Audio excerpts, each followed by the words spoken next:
John is a minister, a scholar, a musician. He's a yogi, an alpha brain researcher. I mean, this guy's all over the place. I know him personally. I had the privilege of doing some assistant ministering, preaching at his church that he pastors at here in Arkansas. Reverend John Arnold, we call him the yoga pastor.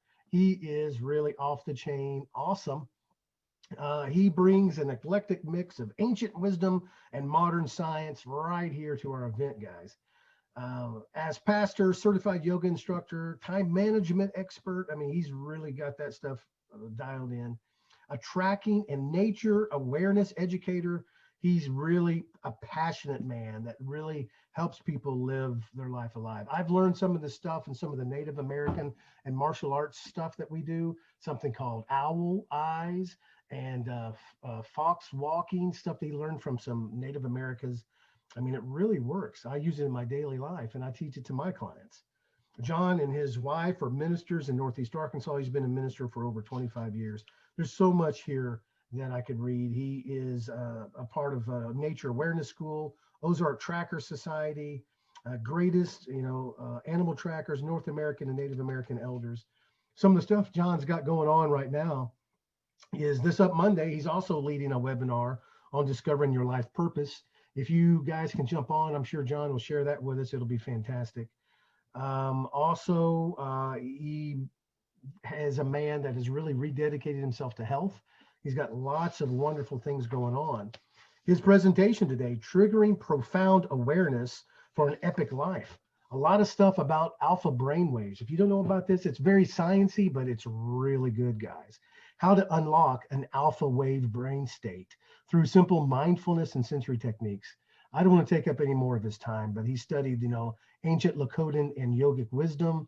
So many wonderful things here to talk about. Brother John, are you on here with us, sir? Let me see if you can hear me. You can unmute yourself. Let me look. Mr. John Arnold, where are you? I'm here. There you are. You're so good at this tracking and trailing. We couldn't even see you online. I was in stealth mode. I was flying under your radar, brother. Awesome. Well, it's good to see you, bro. It's good to see you, my man. Tell me how things are going. It is. I'm pumped up about this. It probably helps that I just had a little green tea in my Rise and Shine coffee mug here. That's not moonshine, is it? What's that? That's not moonshine. Is that sunshine? No, it could be. I'm in Arkansas. Welcome, brother. So I got good a to have story you. about that next time I see you, but we don't have time for that now. Yeah. So, all right. Well, yeah, I'm pumped to be in here. And I got to tell you, Keith, when I was first, I'm going to interject something real quick.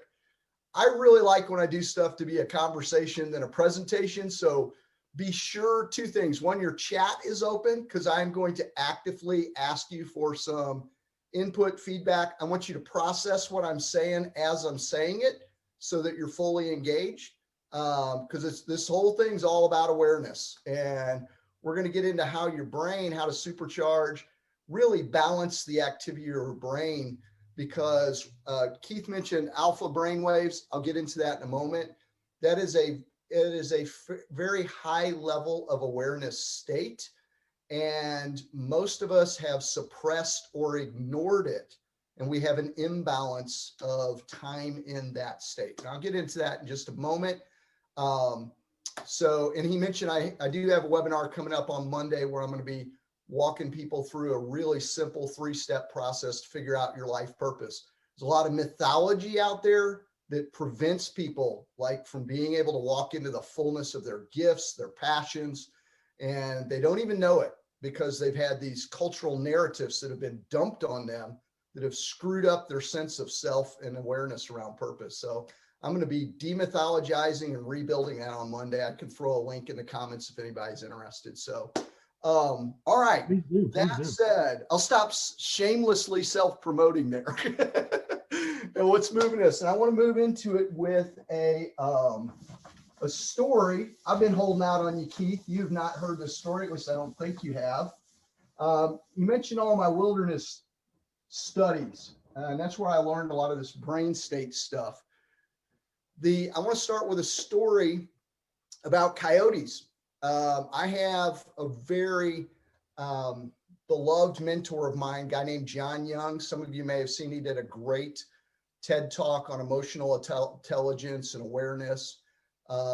He's good friend. He's one of my mentors and buddies. We spend an hour on the phone every Monday being like an antenna for each other, you know, to flag things. We're sort of peer coaches. Anyways, years ago, he's telling me this story. He was tracking coyotes and he noticed a phenomenon about them that I think has a tremendous amount of life instruction for us. And I got to give you a little tracking 101 here. When we're tracking an animal, every animal has, I'm going to call it a 0 harmonic gait. And they spend 90% of their time in that harmonic gait. So for those of you guys who are women who are deer hunters, when you see a deer strolling along and it's moving its right leg and left leg, right rear and left front, diagonal parts of its body, it is in its harmonic gait. Dogs normally walk that way. Cats walk that way. It's sort of a stroll, if you will.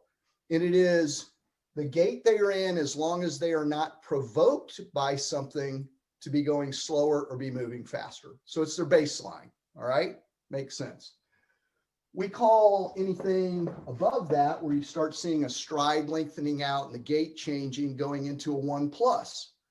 1+ can indicate a lot of things. Maybe something's being, it's trying to evade. Maybe it's pursuing. Maybe it's in a very purposeful path trying to cover ground. We have what's called a 1-. And in a 1-, an animal will slow down. Sometimes they are being stealthy and their gait will shorten as they slow down. I was tracking a fox one time and I suddenly noticed that it looked like the footprints were getting longer and longer and longer. I'm like, are its toes growing as it's walking? What the heck's going on here? And what was happening was a fox's rear foot lands right on the front one and it was slowing down incrementally. So I was seeing more and more of the front foot overlapped with the rear foot. I'm like, why is it doing this? Well, come to find out, it was coming up to the edge of some brush. Like there was let's pretend this is all brush and it was coming up, it was coming this direction. This was a big open space and it was happening right here. And it got to the edge of this brush and it did what we call a T-step. Suddenly it stopped and it went like this and then like this. What it was doing was it came up to the edge of that brush. It was slowing down because it was about to expose itself. So it slowed down, it paused, stepped, it leaned to look a little past the brush, looked a little bit, and then it went into its harmonic gait.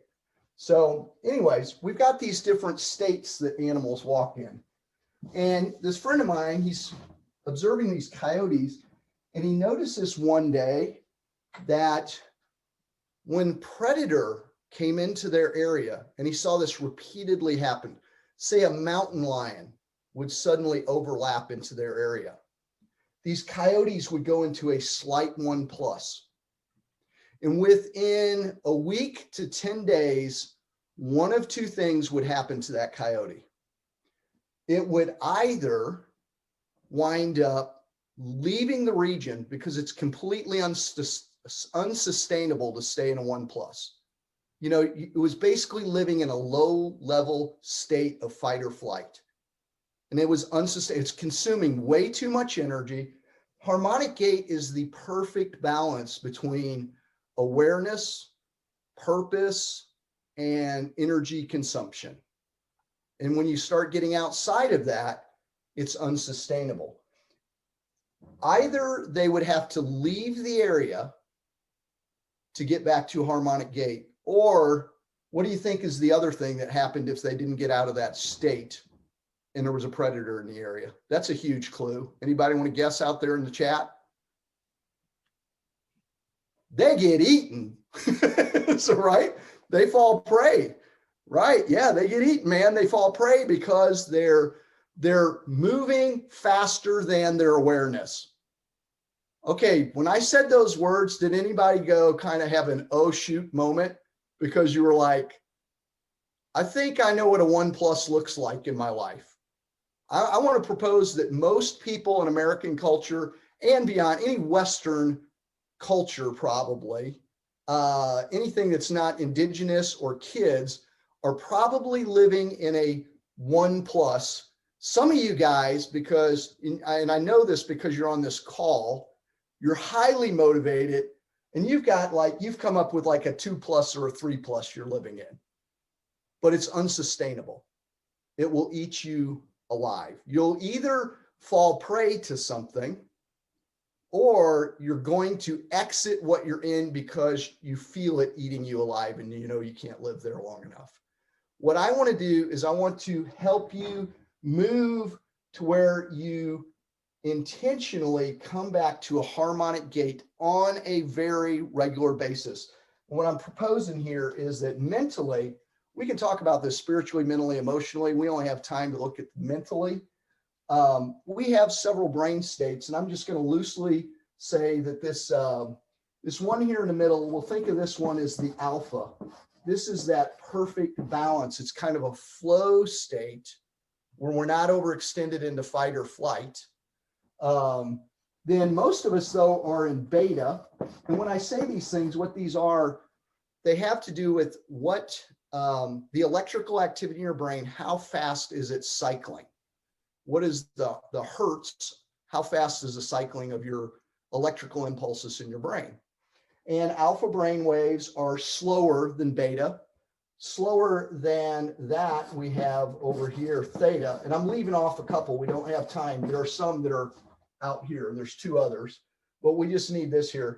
Theta, most of you, if you were in theta, you're probably drooling on a pillow, right? Theta, we are literally in sleep. There are very few, there are few people out there like some extreme meditators who can be in theta and be conscious.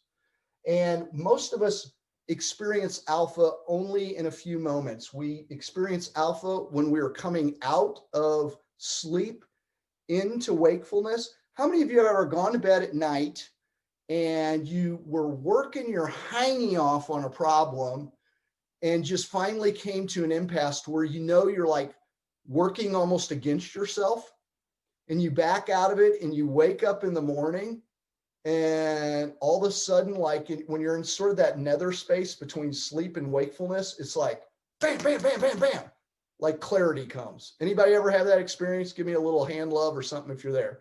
Another experience of that maybe you've had is you are working on like a paper, college paper, and you're cramming and you're working and you're putting all this data in, and like you know what you want to say. I do this on sermons all the time. It's like it's right there, but I try to write it and it just won't come. It just won't come. It just won't come. And I'm out there in this beta state, which is, I kind of call it my toolbox brain, like very focused, working actively on something. And you take a break and you finally had enough, and you go out and you like shoot some hoops with your buddy or mow the lawn or something. And then again, after an extended break, you come back and suddenly like, whoa, I wasn't thinking about it, but somehow I've got clarity now. Again, you've been there, done that. Okay. That's what we're talking about. That's movement between this alpha and beta state where we have to take that problem solving toolbox part of our brain, that theta state. Sometimes we need to put it on hold, move out of a place of mental doing into a place of mental being. And that becomes like an incubation period for our brain for really cool and amazing things to happen. It also is great for our bodies because cortisol levels drop in our bodies. It's a great healing space to be in because when that cortisol drops, then our body chemistry is working for us instead of against us. Even on a physical level, all this stuff holds true. I know a lot of you guys and women out there watching this thing that you are physical trainers. What happens when you overtrain? You don't get more results. It becomes totally counterproductive. You either plateau or you get injured. You're trying to stay in a beta level. I'll take the brain and apply it to the body. you're trying to stay in a beta level of activity with your body too long. You have to balance it. You have to use productive rest for your body. You also have to do it for your brain. So let me show you what this looks like, and I'll illustrate from Ilya. Man, I was about to come. I wish he were still on the call. I don't think he is. I was about to come out of my seat listening to that guy. I'm going to use an illustration. You need to make sure Keithy sees this if he's not on here. But so what does this actively look like? I'll make sure he gets it. All right, please do. When I teach people in wilderness training, here's Keith walking down the trail. We'll give him some muscles here. Thank you. No hair. Keith's walking down the trail, and when we're walking down the trail, you can take trail. It can be in your business. It can be in your family. I learned this from a wilderness perspective, but it's true no matter the platform.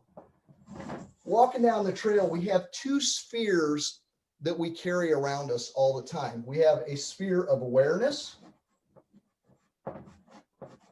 and we have a sphere of disturbance or influence. And I'll step out of the way here. I don't want to be like, I had a college professor who would stand in front of the board and do this, working problems, go, everybody get that? And erase it and move on. I'm not going to do that to you.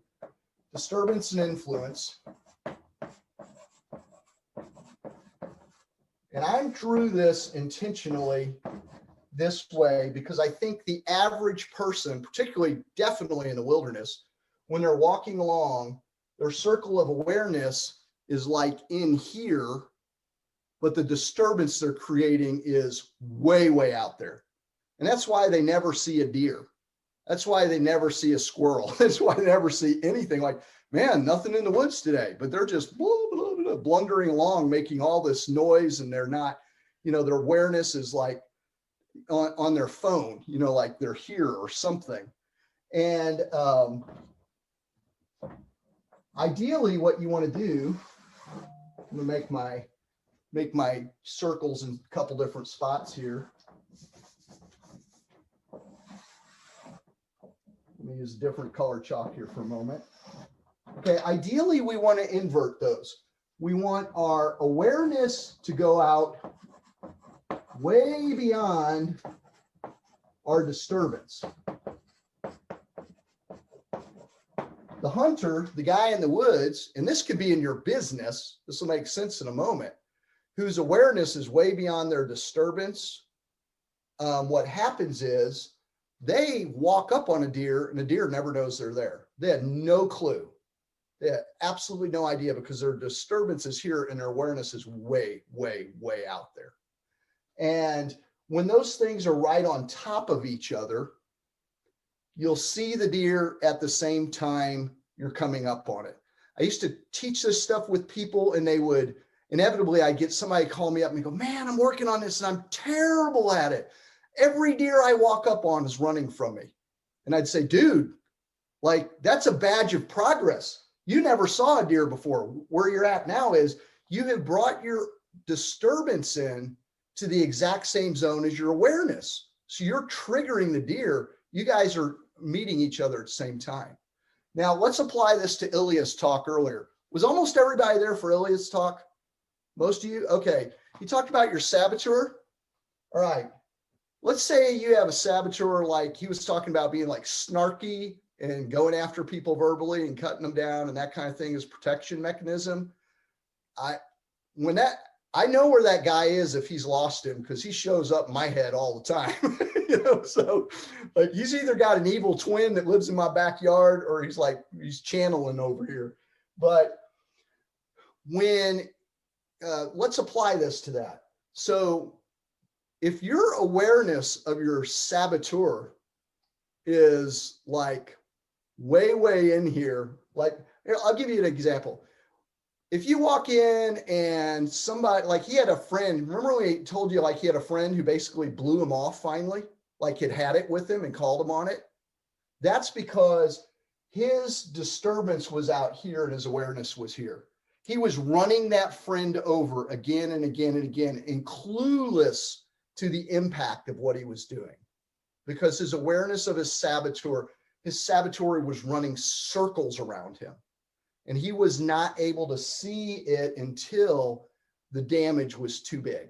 And somebody like crammed into his awareness bubble and said, dude, listen, you're killing me, you know?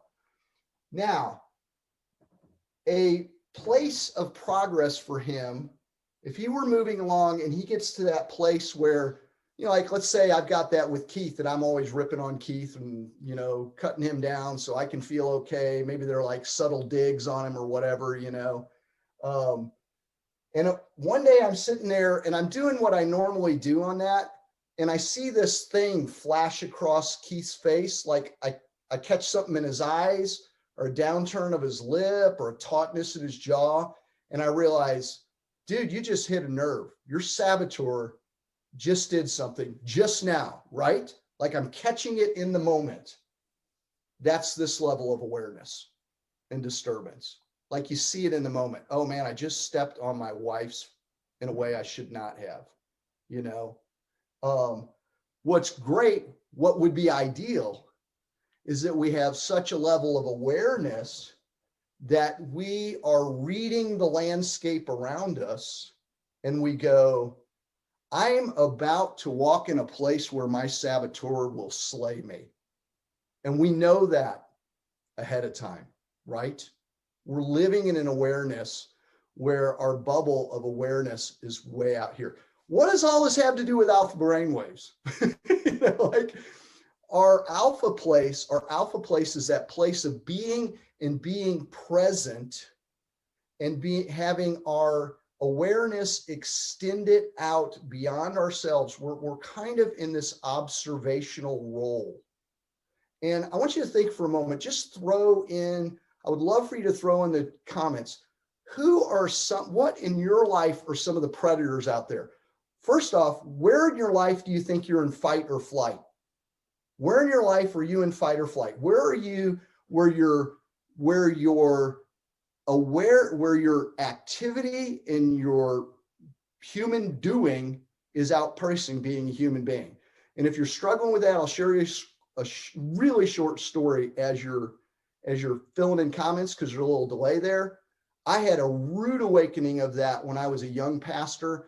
I was a young buck, all fired up. Man, I'm going to come in. I'm going to grow this church. I'm going to change things in my community. I was doing all these things. I was also a father to a little girl who was about 3 years old. And one night, I'm stopping by the church late at night, probably thinking I'm picking up something important, probably so I could work on it at home instead of going home and being present to my family. And my daughter, who's about 3 and with me, is holding one hand. I got her little hand in one hand. I'm fumbling at the door trying to find the right key and get it in the lock at this back door of the church late at night. And my 3-year-old looks up at me and says, "Daddy, do you live here?" Wow. My awareness was crap. I was living so fast past being present to what was going on around me.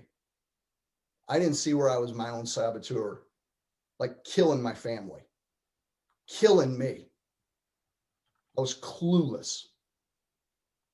We have to slow down and be human beings. And I've got about 10 minutes, and I want to offer up 3 ways we can do that real quickly. I'm going to peek real quick. I'm seeing people saying relationships with men need to do less doing, more being. Rewarded for a lifetime of doing has produced a lot of results alone. Awareness of the time I spend on others instead of children and family. Like, these are all things we have to take our awareness of. Like, we got to get to a place where your awareness of, I'm entering into a dangerous zone, and that's one of my predators that is out there, and I need to be on high alert. When are the moments when I am at risk? And we get into that space when we can slow down and we're just present, and we pay attention to the landscape, and we turn off theta, the do. I got to get this done. I got to get that done. I've got to, we're in project mindset. We cannot see any of that. We have to slow down and just absorb the landscape. I'm going to throw in one quickie that came to me as I was like moments before we were going to do this. People have been saying again and again, you've actually got a lot of clues throughout today. The people who are high performers, they already dialed into this in some ways. Like they have coaches. You know what a coach is? I'll tell you what a coach is. A coach is like peripheral sensory mechanism for you. Because your coach is like somebody who is standing out here and they're going, dude, wake up. There's a, your saboteur is about to jump on your back. They're like in the forest. For me, those are birds. I teach people how to read bird language, and the birds tell me when a deer's coming. Like, I don't have to hear the deer. I see the bird and I go, I know the deer's coming. I don't have to. Coaches are like that. They're like this extra layer of sensory perception, so they can be your sentinels of awareness when your alpha's down, but they ain't always going to be there for you. So like, you got to have your own awareness. So let's look at 3 ways real quickly that we can actively stoke that alpha side of our brain. What do I got, Keith? I think I got about 8 minutes if I watched my clock right. So great, brother. All right. So 3 things real quickly I'll throw out there. Any form of meditation is great. All right. Any form of meditation is fantastic, where you slow down and you turn off the task brain and you're just present. If you actively need a few, learn a breathing technique, like just observe your breath, just slow down and observe your breath. I used to, when I was fighting a deep depression, one of the things that helped pull me up, when you're in depression, your awareness is zilch. In fact, they've shown that people who spend time in alpha wave brain states, it reduces major depressive disorder symptoms dramatically if they can get into alpha on a regular basis. And I had a very simple routine I did. I started parking way at the back of a lot. Instead of driving around to find the first seat on the row of parking, I'd drive and I'd park way out in the far end of the lot. And I would get out of my car, I would take a breath, and I would pay attention to all 5 of my senses. And I would just try to hold that awareness from my car to the door. That's a very simple thing. Like, very simple thing. Hold my sensory awareness from my car door to the door of the store. And friends, what that did was it put me present in that moment. For those few hundred yards, I was only a human being. I wasn't analyzing anything. I wasn't trying to solve a problem, think of 10 things on my list. I was fully aware. There was nobody who'd get to drop on me, not even my inner saboteur, in that parking lot, because the only thing I was doing was being. Talk about an oxymoron. The only thing I was doing was being. And you need periods in a day where the only thing you're doing is being. So any form of meditation, Google, I don't care what it is, any form of meditation. I will say sensory exercises, and I'm going to give you one real quick. Like, this is my 30-second one. Keith mentioned owl eyes.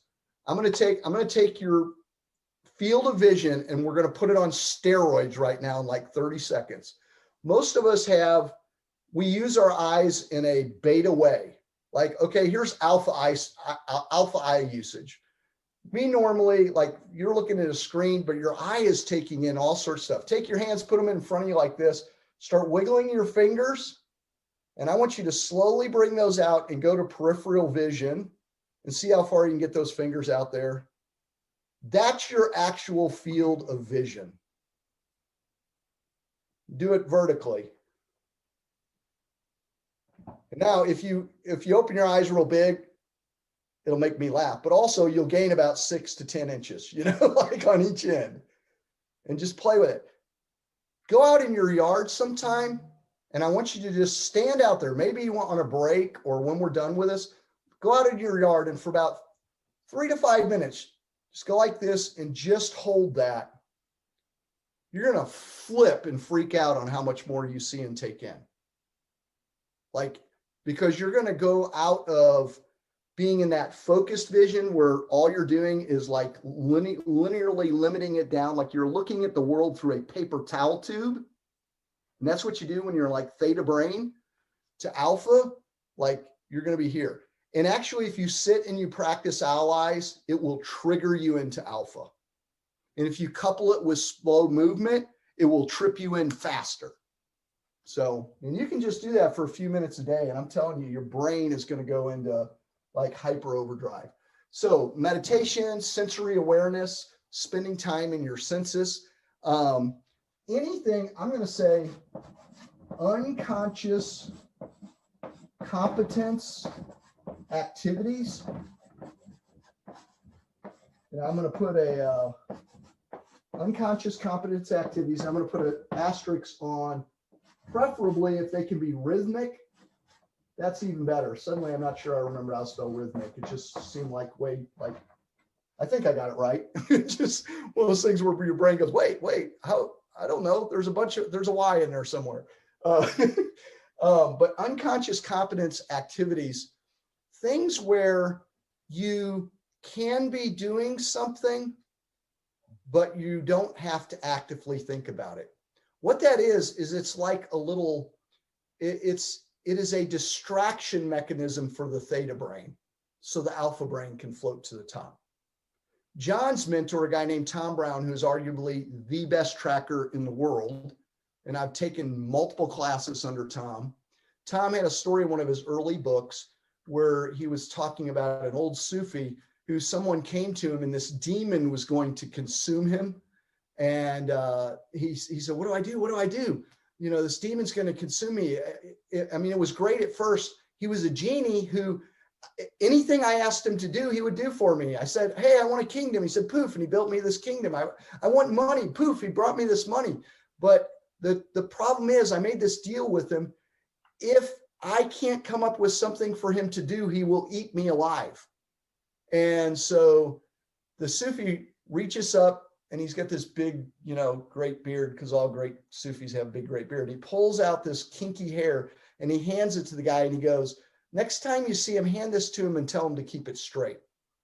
And he hands the demon the little thing and he like pulls it apart and he lets go and it goes plink and he grabs it and he pulls it. And suddenly now his demon is sitting there like, mesmerized with his hair.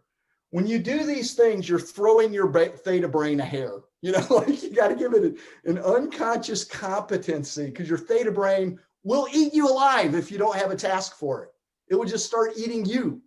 And you got to throw it something. So anything that is unconscious competence, I actually actively pump this cycle in my life. By design, a few weeks ago, I needed to work on a sermon. I front loaded my brain, got in theta mode, studied, researched, outlined, did stuff. And then I, by design, shoved it all aside. And I went out and I got on my riding mower. I've got about an acre yard. And I just drove around in circles on that mower, mulching leaves. I didn't think about a sermon at all. And I love to drive. I used to, and I don't have to do this now because I live 30 minutes from my church. Keith's been there. He's preached there, filled the pulpit for me. But I used to do all kinds of hard work on my sermon. And then I would go out at night and I would just drive mindlessly. I just drive mindlessly, get me in alpha mode. And that became this incubator for all that work. I wouldn't consciously think about it. In fact, I by design not think about it. But it become this place of being for a while, a crucible of being.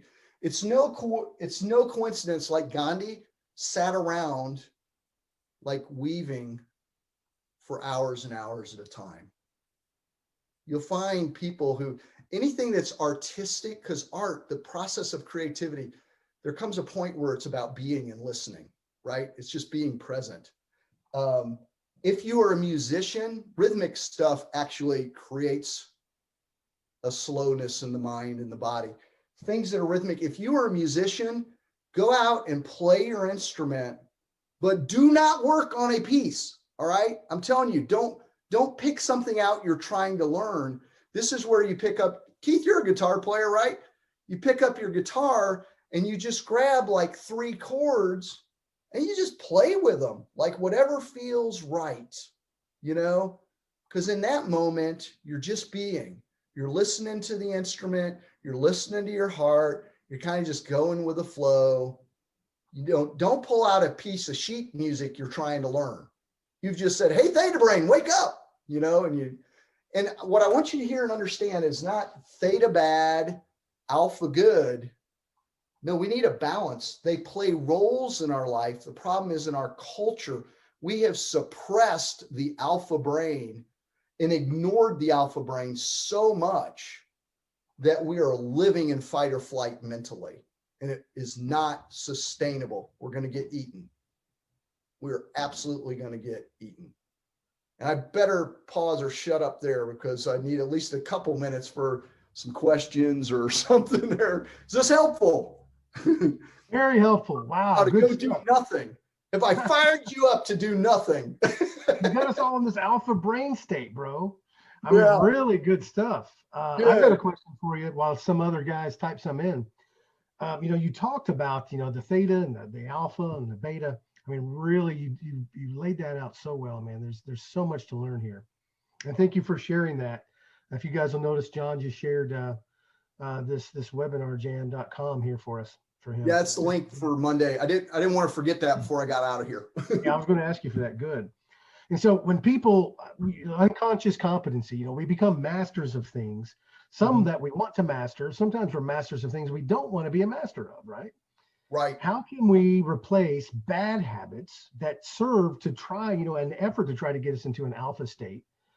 How can we replace that with some good habits that can get us, whether it's Gandhi weaving or playing the guitar?